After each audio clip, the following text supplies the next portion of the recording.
Meu nome é Ângela, eu venho participando há alguns anos já dessa luta contra o enfrentamento ao abuso sexual de crianças e adolescentes, devido a eu ter sido uma vítima.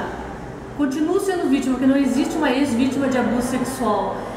Eu fui vítima desde os 6 anos de idade de abuso sexual intrafamiliar, um caso que não houve justiça, ninguém foi punido, foi abuso sexual por parte do pai, com conivência da mãe, silêncio da família, como normalmente acontece nesses casos, e foi uma trajetória muito dura para mim, ter que superar sozinha, sem a ajuda de ninguém, e também passando pela exclusão da família, que eles me excluíram porque eu não servia mais para estar naquela família, porque eu era um problema.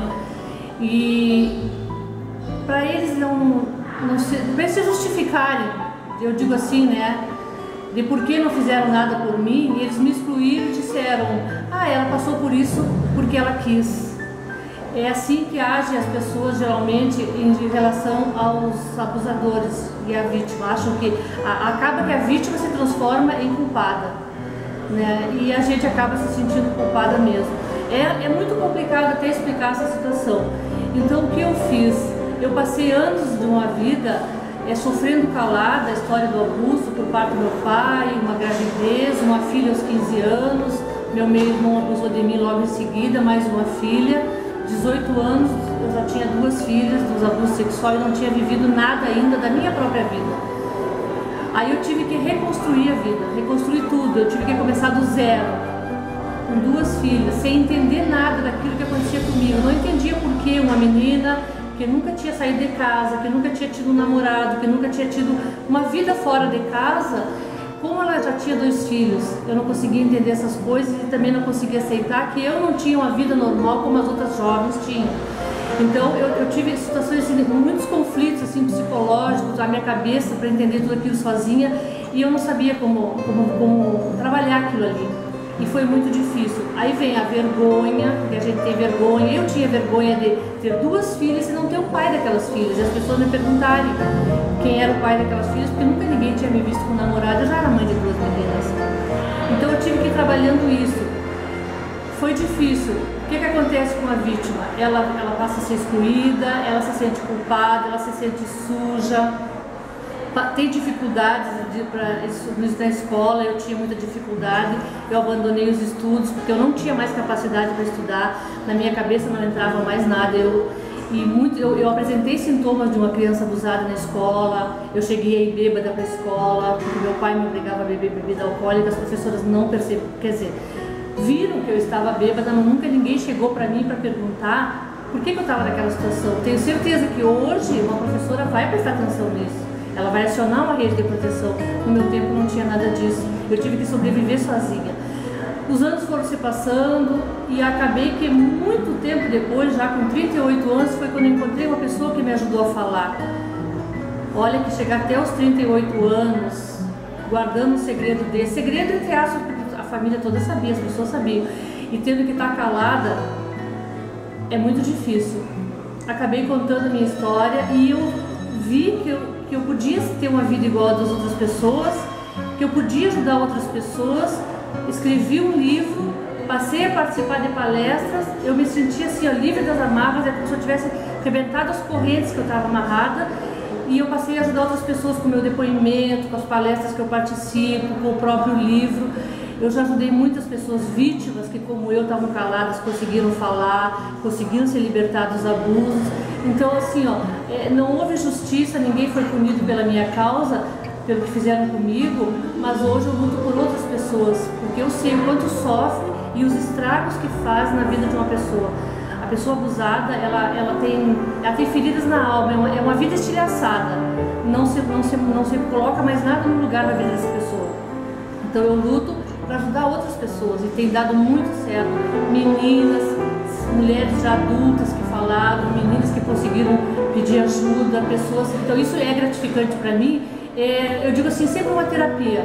Quando eu sei que eu ajudei uma pessoa, eu me sinto aliviada, porque eu me coloco no lugar dessas pessoas e fico pensando assim, ó, se eu tivesse tido alguém que tivesse me encorajado, uma pessoa só que me ajudasse lá, quando eu estava passando pelos abusos que duraram 10 anos.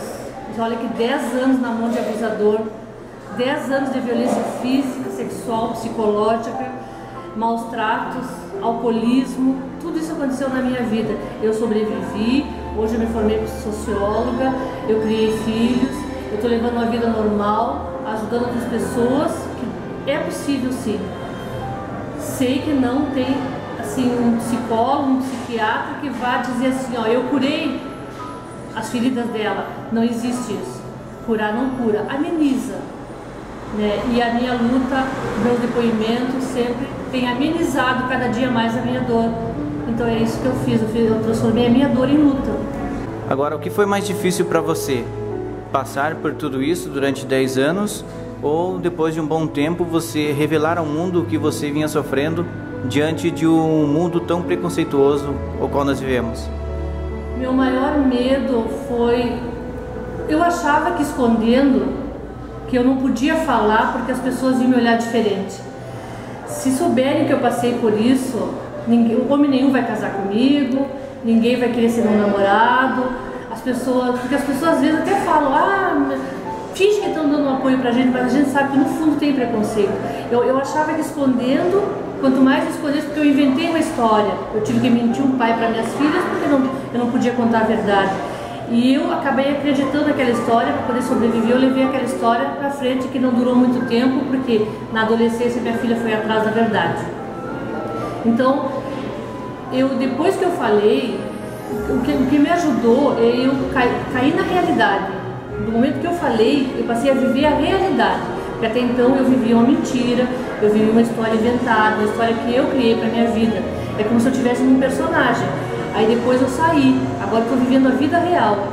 Meu maior medo era que meus filhos acabassem sofrendo alguma preconceito, né, por eu ter passado por isso. Mas eu percebo diferente, eu percebo que as pessoas parecem apoiar e ver em mim uma força para ajudar na luta contra o abuso sexual. E assim as pessoas têm se mostrado para mim. Mas mudou a minha vida sim, eu notei que eu vivo melhor, mais livre, porque antes era assim, dentro da família principalmente, eu me calava para muitas injustiças que aconteciam, porque eu tinha medo que alguém, para se vingar de mim, contasse para minhas filhas. Então eu tinha que sempre me calar e fazia o que queriam comigo, porque eu não podia abrir, tipo, era como uma chantagem, ou tu faz isso ou eu conto para os filhos, ou eu grito para todo mundo saber tal coisa. Então eu vivi chantageada também. Hoje ninguém me chantageia, hoje não tem medo da verdade, porque eu sei que eu sou vítima, eu não sou culpada. E antes não, eu tinha aquela interrogação na minha cabeça, até onde, porque tentava me culpar, mas eu tive culpa, mas por que eu não consegui falar, mas por que eu não consegui gritar? Porque essas perguntas me fizeram, mas tantos anos, por que tu não gritou? Por que tu não procurou ajuda? Mas procurou ajuda onde?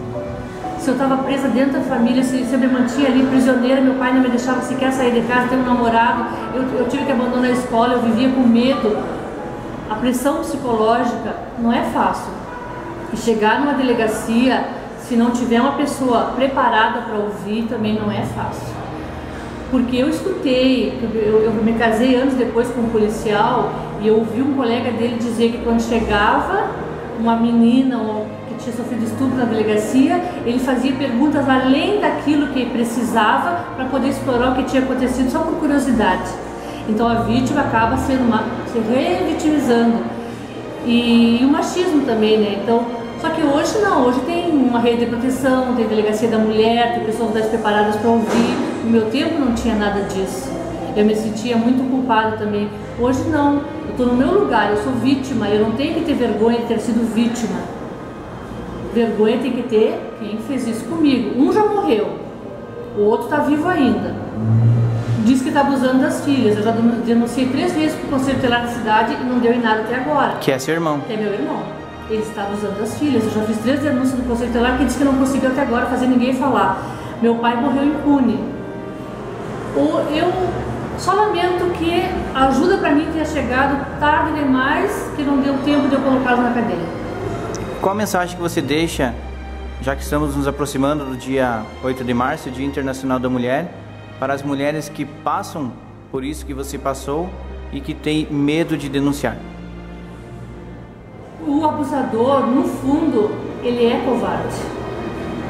Ele sabe que ele ameaça, ele vai intimidar, que ele vai, olha, se tu contar eu mato a família, eu mato a tua mãe, vai vir a ameaça, porque junto com o abuso tem ameaça, não tem abuso sem ameaça, ele existe. Então assim, ó, tem meios de procurar ajuda sim, tem uma delegacia, tem uma rede de proteção, tem o conselho tutelar quando é caso de criança ou adolescente. Pedir ajuda, não pode ficar calada, porque as consequências mais tarde elas vão ser muito ruins, muito tristes. Os danos que acontecem na vida da pessoa, os danos psicológicos, eles são tão grandes que o quanto antes denunciar, pra gente cortar, sabe, não deixar se aprofundar tanto, não deixar o estrago ser tão grande. Tem que ter coragem de denunciar sim. A mulher hoje em dia ela está muito empoderada, eu acho que não tem mais que se deixar intimidar.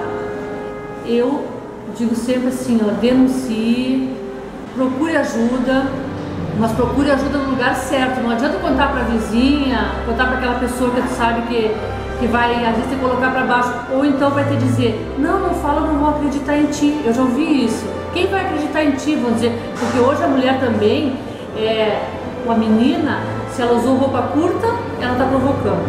Se ela é bonitinha, se ela tem corpinho bonito, usa um shortinho muito curto, a saia muito curta, pedindo para ser estuprada. Essa é a cultura que ainda, infelizmente, essa cultura machista, né? Então, às vezes, por causa disso, a mulher se sente culpada. Ah, mas eu vou chegar numa delegacia, eu vou chegar e vão dizer, não, mas tu provocou porque tu vestiu assim, assado, e acaba que não vai dar em nada. Vai dar sim, tem que denunciar. Para as pessoas que quiserem adquirir o seu livro e também adquirir as suas palestras, quais os endereços que ela deve procurar? Pode ser pelo meu e-mail, que é Angela com 2 L, tchaves@gmail.com, ou também o WhatsApp DDD 51 8187 9107.